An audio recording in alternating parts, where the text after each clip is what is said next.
Backstrom, very nice to see you here in the Netherlands. You have written this book, Starfish and the Spider, and the whole world seems to be centralizing. Every company seem to buy each other. We have centralized war, and you have here a very passionate plea for decentralization. How are these two things possible?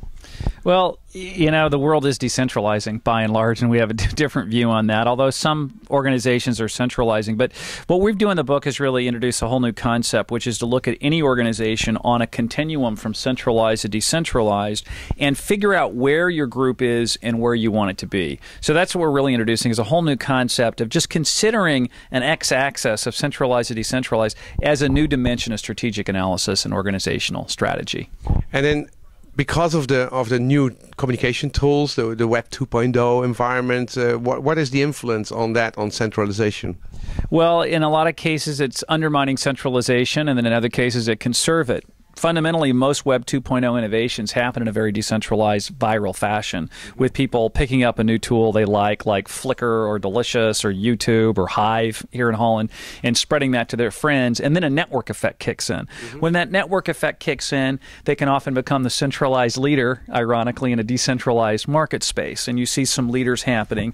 Like you and I were talking about YouTube and Tudao in China, how there were 400 competitors early on, and now there's only 5 left. Yes, it seems like winner takes all. Is that, how is that then?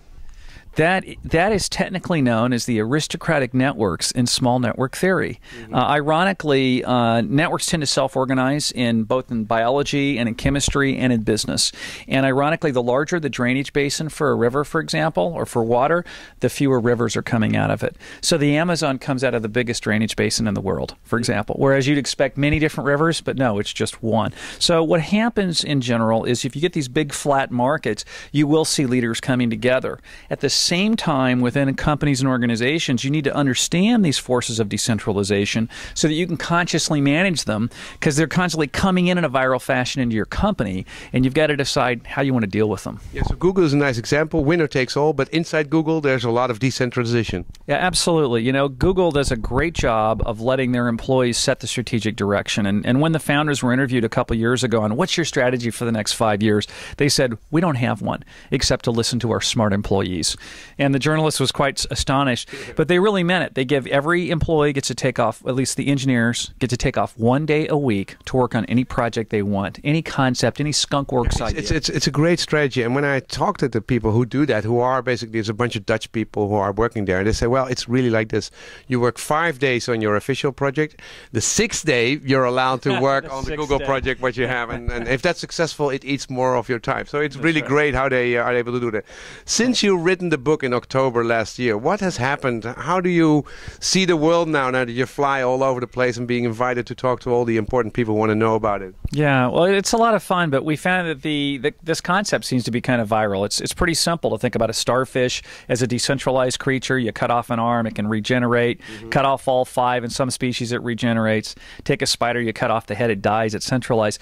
That metaphor of centralized and decentralized is really sticking with people, and it's a thrill for us to see people using that in technology, in social networking, in government, in police forces, in defense. I heard you talk to all the people in the Iraq War who are planning. They're decentralizing the Iraq War in the States. Is that true? Well, yeah, you know, we've spoken to people in State Department, Department of Defense, and other groups, and in general, there's very strong recognition that our new opponents, politically and militarily in the world, are mostly very decentralized, and so new strategies needed. So I think that people are finding the book as a useful tool.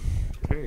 Now, a couple of years before that, you worked 4 years on a peace movement, which was also a very decentralized, of CEOs being inspired by peace. How did that come about, and what came out of it? Yeah, well, I was in New York on 9/11 and had a very powerful personal experience, and decided to commit the next 3.5 years of my life to working on peace.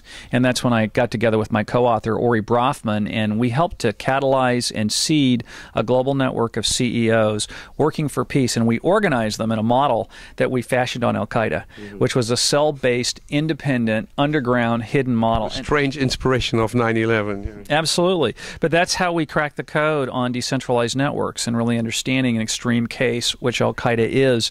And it is tragically a very well architected case of decentralized networks. But we learned from that. We built a peace network, and those CEOs did some really good work. And particularly it came to fore in India, Pakistan, which was a big thrill for us to watch unfold. Yeah. So those were people you never thought of, you never knew before, and they did things which you never expected. I mean, they were instrumental in keeping the peace with India and in Pakistan. Yeah, they helped to, they were a catalyst to help get the whole peace process going from start back in 2003 and in 2004.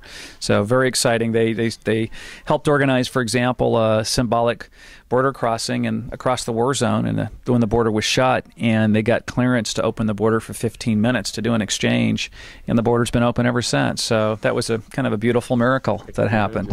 Yeah. So now it's up to bigger things and bigger problems. So you're now very much involved in getting America on the Kyoto thing and putting on CO2 limits on the planet. I mean, how big do you think this problem is with CO2, and what do you see what your inspiration of decentralization and technology can do about it? What's your role in this? Yeah, well, first thing is the Netherlands itself is an inspiration because it's one of the leading countries that's taken on severe cuts in CO2 and helped push hard for Kyoto. But the only hope I have to turn this problem around, and first I should say, I think we're going to heat appreciably. I think there's going to be a lot of ice melting. I do think sea levels are going to go up. I do think temperatures are going to go up and climates are going to change. We can't stop it. We've moved things too far already, and we're not about to get control of this.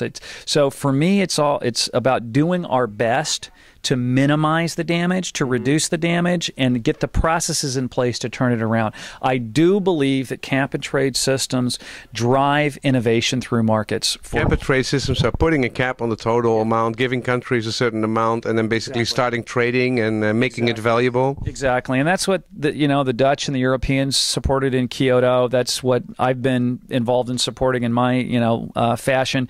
But these caps need to be global. They've got to be on the United States, and we're starting to move in that direction. It's got to be over China, India, and the rest of the world. So I just came out of Dubai, and we're hoping that the GCC will move under a cap.